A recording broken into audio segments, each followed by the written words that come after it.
தாய் ஒட்டகமும் குட்டி ஒட்டகத்தின் கேள்வியும். ஒரு மாலைப் பொழுதில் தாய் ஒட்டகமும் குட்டி ஒட்டகமும் பேசிக் கொண்டிருந்தன.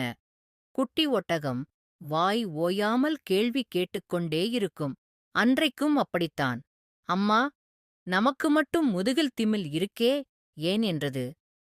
தாய் சொன்னது, நாமெல்லாம் இயல்பாக பாலைவனத்தில் வாழ்பவர்கள். நமக்கு தண்ணீர் பாலைவனச் சோலைகளில் மட்டும்தான் கிடைக்கும்.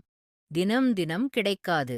அதனால் கிடைக்கும் தண்ணீரை முடிந்தளவு நம் உடம்பில் சேமித்துக் கொண்டால் தண்ணீர் கிடைக்காத பாலைவனத்திலே பயன்படுத்திக் கொள்வதற்கு தான் இயற்கை திமிலைக் கொடுத்திருக்கு என்றது தாய்.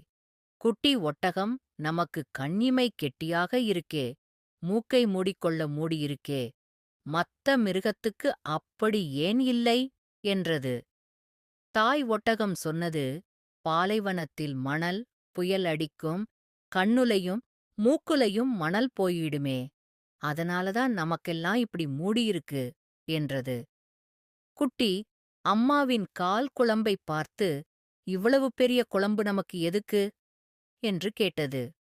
மணல்ல நடக்கும்போது நம்ம கால் மணல்ல புதையாமல் நடக்கத்தான் என்று பொறுமையாக பதில் சொன்னது அம்மா ஒட்டகம். குட்டி யோசனையுடன் கேட்டது, அம்மா, பல்லும் நாக்கும் இவ்வளவு கெட்டியாயிருக்கே, அது ஏன்? அம்மா ஒட்டகம் சொன்னது, பாலைவனத்தில் செடி கொடியெல்லாம் முரட்டுத்தனமாக இருக்கும்.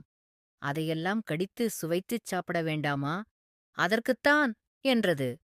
இப்போது குட்டி பட்டென்று கேட்டது, அம்மா, இதையெல்லாம் வைத்துக்கொண்டு லண்டன் குளிரிலே இந்த மிருகக் காட்சி சாலையிலே நாம 2 பேரும் என்ன செஞ்சுகிட்டு இருக்கோம் என்று கேட்டதும் தாய் ஒட்டகம் பதில் பேச முடியாமல் அமைதியாக நின்றது.